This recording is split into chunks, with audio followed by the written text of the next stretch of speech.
my senior leadership team 2 years ago so that I could compare it with my senior leadership team today. Because it would be very different today than it was 2 years ago. My deputy director, my chief of staff, two of my four center directors, my deputy director in analysis, and I could go on, are very different and very diverse, far more so than at just 2 years ago. So we have selected, and we didn't select them because of their diversity. They are diverse, but we selected them because they were incredibly talented, fully qualified. Some of them might have had a couple blemishes, but we were willing to take a chance on them because we needed to change that picture. And they're performing every single one. My CIO, I almost forgot Janice.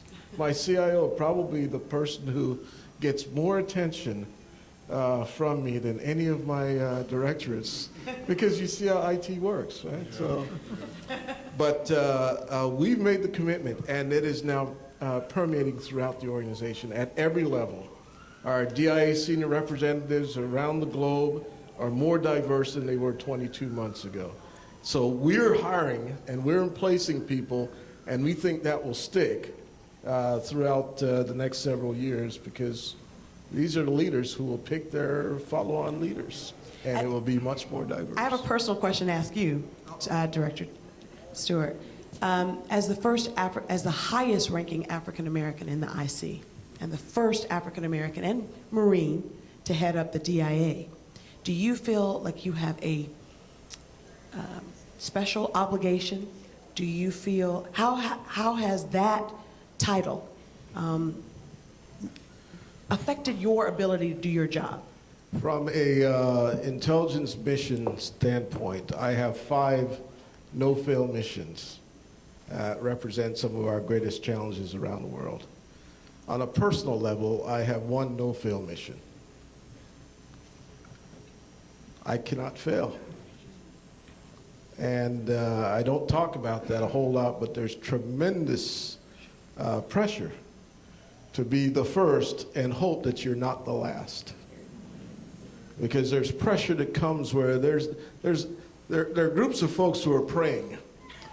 So some of them are praying for your success, and others are still praying. But I'm not worried about it, because I've got a great team and we've got a great organization. We're going to be just fine. Which one? I would just echo the comments of my predecessors. My commitment was to begin building diversity from the bottom up by creating a robust internship program where 1/3 of our interns that we brought in this year were from minority groups, from minority institutions across the country, and we've been quite successful, and we'll continue to do that moving forward. I had to chuckle at the notion of General Stewart failing. He will never fail because he is committed to excellence. But you know, as you grow up in life, you find out there are people who see you through different lenses. Some people see you for who you are and how you perform and what you deliver every day. Some people see you for the color of your skin, for your sex, or whatever. I have always had the notion that the only person who defines Frank Taylor is Frank Taylor. And if I allow someone else to define Frank Taylor, I can never be more than what they want me to be. Okay?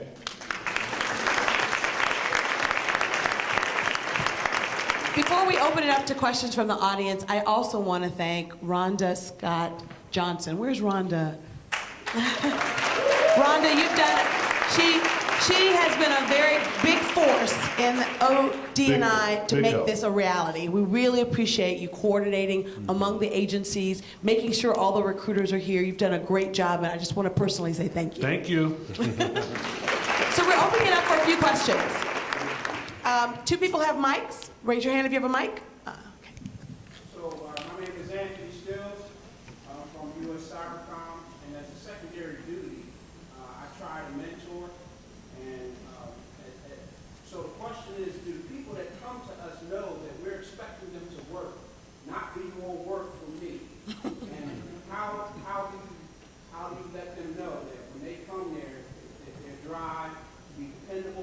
trustworthy, hardworking, and innovative is right from the door. Thank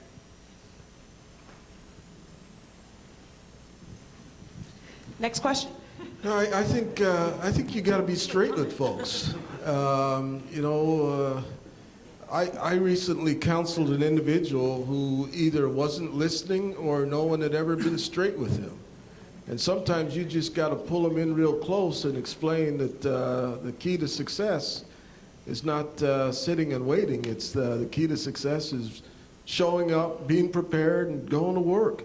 And we just got to sometimes have those very caring, knee-to-knee conversations about what it takes to be successful. Folks are willing to listen to that, and if they're not, then you got to ask yourself, how much time should you expend on those who are not willing to be great? Hello, my name is Evelyn, and I am here to find out, I heard all the other attributes that you consider, but do you consider age a factor?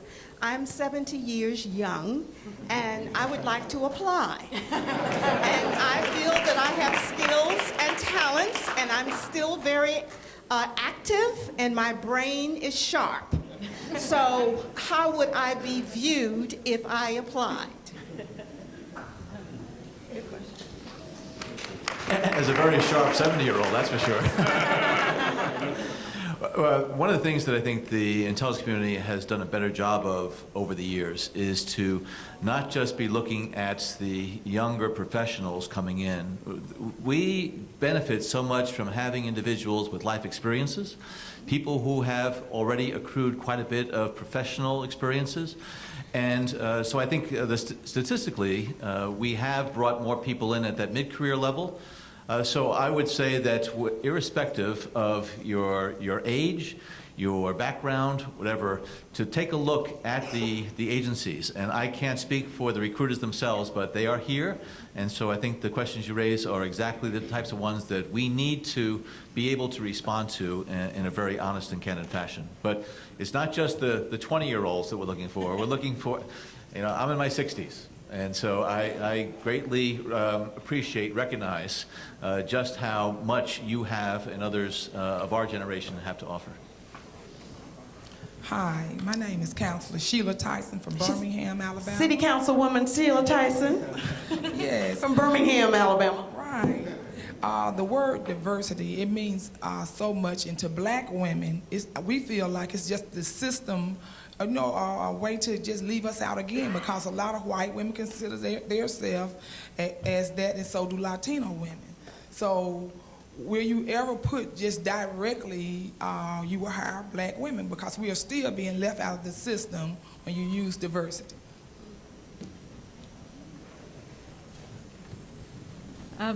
That's sort of at the root of what I was talking about before, about the initiative I had, because so many of the black women in our workforce have come in as administrative assistants, and they have so much more to offer if we can open up the opportunities for them. So we've done things like send people to paralegal training and opened up a broader career path in front of them. So yes, we do, but I want to expand the opportunities. Hi, my name is Guy, and we are praying for your success, General Stewart. One of the barriers to diversity might actually be financial, and I wanted to ask all of you about the cost, especially to minority-owned and women-owned businesses that are contractors for your agencies. The cost of a security clearance, from what I understand, are very high. I'm not sure how you finance it. Do they have to pay up front, or do you finance it for them, forgive it, give them a discount? But would it help you to recruit, since small businesses seem to do a lot of the hiring, and minority and women-owned businesses seem to do a lot more hiring within their communities, if you lower the financial cost of a security clearance for those minority and women-owned businesses? The government pays the cost of security clearances for contractors, there are programs to focus on minority and women-owned businesses within the IC as it is across the government. So maybe we can talk offline about what you're experiencing or what you've seen and how that's being manifest, but I'm not aware of an impediment, maybe a competitive impediment based on the size of the business, but not based upon the security clearance, facility clearance, or other things that are responsible that vendors are required to meet. Director Brennan, I know that you have commissioned a report from Vernon Jordan, and I know that CIA, prior to you being director, also commissioned a report from Madeleine Albright about women inclusion. What would you say was the biggest takeaway, and how are you now trying to implement some of the suggestions that came out of those reports on diversity within the CIA? Well, what was clear to me is that a lot of the barriers, inhibitors to advancement to women, to minorities, to a variety of groups within our organization were very, very similar. And that's what prompted us to do the diversity and leadership studies, because we really felt as though the study on women in leadership in the agency really revealed a lot of areas of the agency that we needed to step up. And it does run the gamut, from the recruitment, to the training, to the mentorship, to the sponsorship, to the coaching, to the evaluation, to the assignment process, all of this. And there needs to be, I think, comprehensively an understanding about how the different parts of the system really will contribute to allowing individuals to rise up through the system in all the different parts of our organization. And so those studies were able to, I think, disaggregate the data. So we understood that why was there such a pretty good number of minorities who come into the agency at the lower grades, and then it would decline as they went up in terms of grade. And we found out that a lot of individuals coming into the agency were coming into career paths that really topped out at the GS 13 or GS 14 level. And we needed to make sure that we're going to be populating all the streams in terms of career paths with minorities. But in addition, we have to give people who come in, maybe they're coming into a support role that may cap out at 13 or 14 level. We have to give them the opportunity inside of the agency to develop additional skills and training so that they can then leverage their experience and move into areas that's going to have even greater upward potential. So I think all of these studies really reveal that from an HR perspective, we at the agency needed to do more in order to ensure that, again, from a business case, every individual within the agency is going to be able to hit the cover off of the ball throughout the course of their career and really reach their full potential. Because if we're sub-optimizing our people, not only are we shortchanging individuals, we're shortchanging our mission. And as the CEO, I cannot afford to shortchange our mission. I have to take advantage of every single dollar and bill it that the two of you authorize and that our appropriators give us the funding for. So it's really a question of what makes good business sense, and that requires us to overhaul some aspects of legacy practices that really got us to a point where we weren't seeing the individuals of color be in the positions that we need them in at that senior level. I'll give Vince a real shout out, because I think he has been able to demonstrate that there are individuals within organizations that are ready and are willing and are eager to assume these positions of responsibilities. And that's why it does take leadership to not just institutionalize, but to make those selections. Hello, Janae Jones, a Center of Academic Excellence Scholar from Miles College. Now, you all spoke about some of the universities and conferences and summits that you guys have spoken at, but what is the intelligence community doing for lower income neighborhoods, such as Fairfield, Alabama, where Miles College is located, that don't have access to the information that would even enable them to dream big enough to join the intelligence community? I think what she's saying is outreach. How are you outreaching to communities that otherwise would know nothing about IC? Yeah, that's a great question. And we talked a little bit earlier about getting to high school, but you really probably are too late already by the time you get to high school. So we've got to expand our outreach. We've got to start at the high school, because we got to start somewhere, and we got to continue to work down the ladder and demystify what this business is about, and start talking about the impact of the decisions that you make a lot earlier. We're losing great candidates by the time they're 13. And so we've got to continue to slide that outreach further and further down into a much broader population than we have in the past. So it's a great question. We just got to step up and do more outreach, quite frankly. You have an open invitation to come to Miles College, to Center of Academic Excellence. I finally got my invitation. You know, before we wrap up, Chairman Don Peebles, who is the sitting chair of the Congressional Black Caucus Foundation, of which this symposium is a part of, would like to give us a few brief words. Chairman Peebles.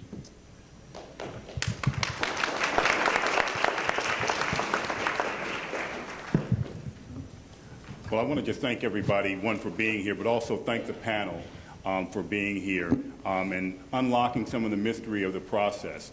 And then, of course, for our two esteemed members of Congress for their leadership and bringing this discussion about. You know, I'm a beneficiary of a leveling of a playing field in my business. And so for all of us, we all know that a better country is made by leveling the playing field. So this is a big part of what we're doing here at the foundation under the leadership of our members of Congress, and they're going to be directing us to help us do more of these kinds of things and sponsoring it, and it's a pleasure for us to be able to provide an environment for this important discussion. So thank you, everybody. We have time for 3 more questions. Good afternoon, Demarius Essex from Marion, Alabama. I'm a CAE scholar at Miles College, and my question was, you guys have spoken so much on your progress about diversity and about increasing minorities in the intelligence community. And we know that without those numbers, you have less people that are able to understand the different cultures. So my question is, do you think that the lack of diversity in the intelligence community is like a hidden handicap that has to be removed in order to enhance national security for the United States? Absolutely. It ain't hidden anymore either. Yeah, the world we operate in today is as diverse as this room. And if your only experience is the Ivy League and that's what you know, you're not going to know the world you're operating in. So it's an imperative for all of us to have those perspectives. You know, there's a big debate in our country about, you know, is the organization Black Lives Matter. And I got an email from a very good friend of mine that was had received a paper from a professor that tried to indicate the organization wasn't what it is. And I wrote a very lengthy email back and said it's complicated. But the beauty of it is he had an African-American colleague that he could write to and talk about. And so I think you bring different ideas into the workplace, perspectives on the world that others don't have, and that's so very vital in the world that we have to operate in every day to protect this country. And it's not all in the Midwest or in the South or East Coast, West Coast, it's global. And you bring those perspectives, and those perspectives become extraordinarily helpful as we make the judgments we need to make about how we protect our country. We're also going to give you a chance to track us in how we're doing against those goals, because one of the things that Director Clapper has been pushing is transparency, and we have publicly posted our annual demographics report so that you can take a look at how we're doing, and we will be held to meeting these goals of improving. I think both Andre and I would be remiss if we didn't take the opportunity to say that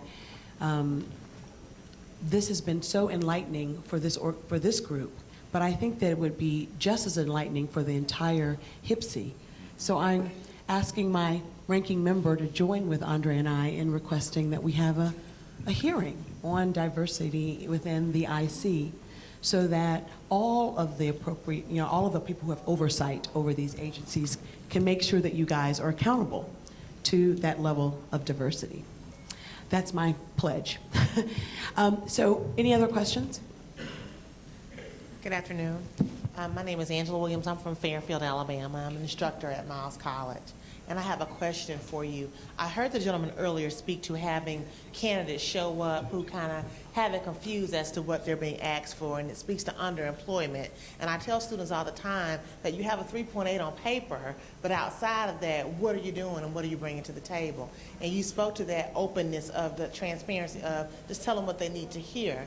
Can you speak just a little bit more as to the fact that you may have done some things in the past, but you don't do that anymore, and that character and integrity is a big part of making this whole thing work? Can you just push that a little bit more for the students so they can understand that even though you require 3.0 now, that's not enough? I think you just did. Okay. You know, I don't know if I can add a whole lot more to that, but I'll tell you all a story. And it speaks to how we communicate. I had an individual write to me with some concerns about this individual's working. I'm trying to clean it up so nobody figures out what the heck I'm talking about. Concerned about the work environment, and a very passionate letter that came to me, and I shared it with the organization.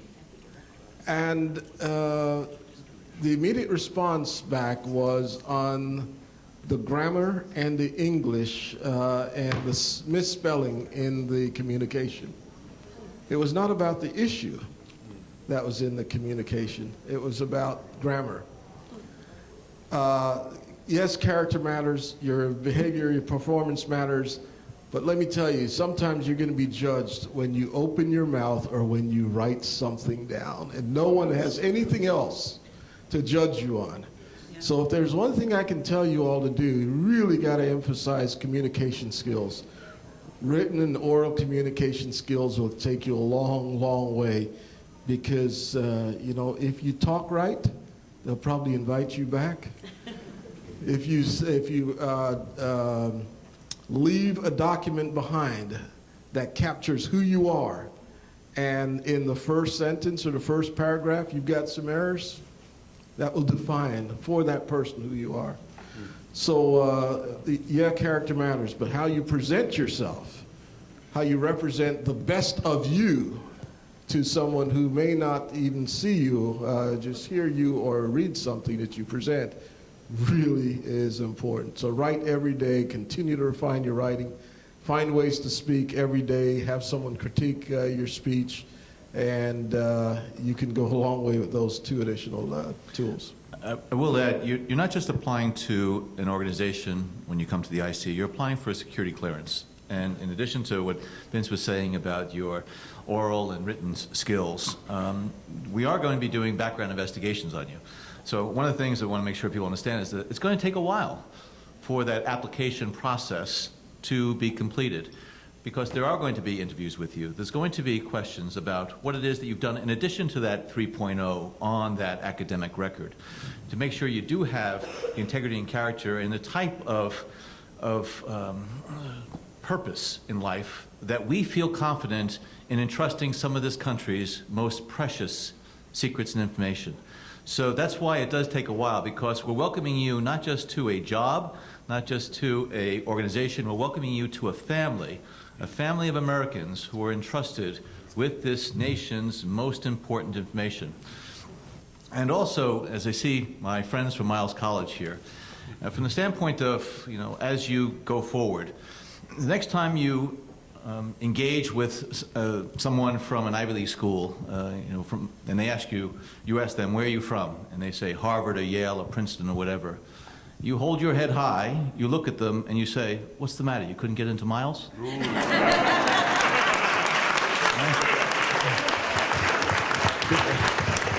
Because you're a school on the move, just like a lot of the other HBCUs are, and there is a place in this intelligence community for you, and we look forward to being able to work with you.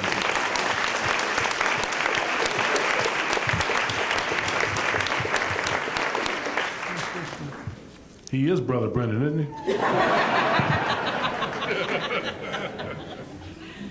I actually have a question for Dr. Welch, who is the director of Miles College's Center for Academic Excellence. You have in the room both myself as well as our ranking member on our committee. Can you talk to us about your experience as a part of having the designation of a CAE of intelligence, and what you would like us to know about what we could do better? Because you're talking to folks who have authorizing ability. So tell me about your experience as a CAE, Miles being a CAE designee, and what could be better about the program? Thank you, Congresswoman. Thank you, Congresswoman Sewell. My name is Basheen Welch. I'm the Vice President at Miles College of Strategic Initiatives. And we have the designation as a Center of Academic Excellence. We received the designation in 2009. We have students who have been employed or interned with the CIA, DIA, Department of Homeland Security. We have students who be the first person of color to hold their respective positions. Our students have a program designed based on smart power and coupled competency. We all know what smart power is. And coupled competency being their respective majors combined with 27 hours of study related to the intelligence community. Our students have gone abroad and conducted research in Egypt, India, Dubai, China. They have briefed at the CIA as well, and thank you, Director, for coming. But one of the things, Congresswoman, that we find in need, that we are in need of, is internship opportunities. Our students need the opportunity to have access to the intelligence community via the internship process, to have that hands-on experience. It is one thing to engage in secondary research and a secondary experience as it relates to the intelligence community, but to have that primary experience is what we are in need of. Money? Money, absolutely. It takes money to do that. And one of the things we've institutionalized our program. Our funding ended in 2013, but we saw it as a priority for the institution, and we have institutionalized our program. But the funding, you make this investment in us. We prepare our students, we prepare our faculty, our staff, our communities, and then the funding, it doesn't dissipate, it abruptly ends. And so what do you do at that critical juncture? Do you decide as an institution to move forward with limited funds? And that's what we've decided to do, but many institutions, they don't have that opportunity to make that decision. So funding is something that is desperately needed. You have the 3-year period with an option of 2 additional years. So you have a 5-year cycle. And by the time you get into the groove of the program and understanding and building it, then it's gone. So looking at the span and the design of the program is something that is needed, absolutely. Thank you. Thank you.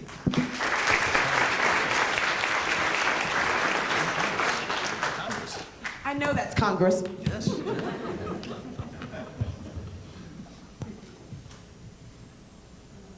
We have time for one more question. Yep. Yes, ma'am.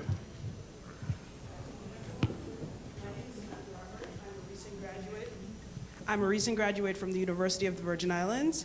It's also an HBCU.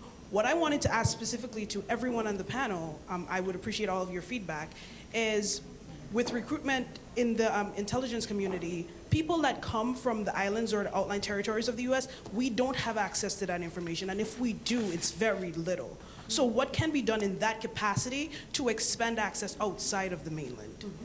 I'm ready to fly down there.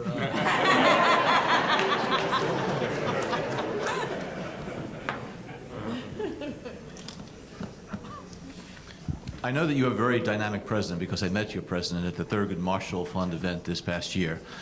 And he is looking for ways to make sure that we're able to leverage what is available at the University of Virgin Islands. And you make a good point. We cannot have this program and these efforts geographically limited because there is rich wealth of talent in a number of areas. So one of the things that I think we need is better understanding of what it is that you need and how we can make that connection. So I think we're all ears, and there'll be opportunities to talk with people here about what you see as some good ways that we can have this relationship with the University of Virgin Islands.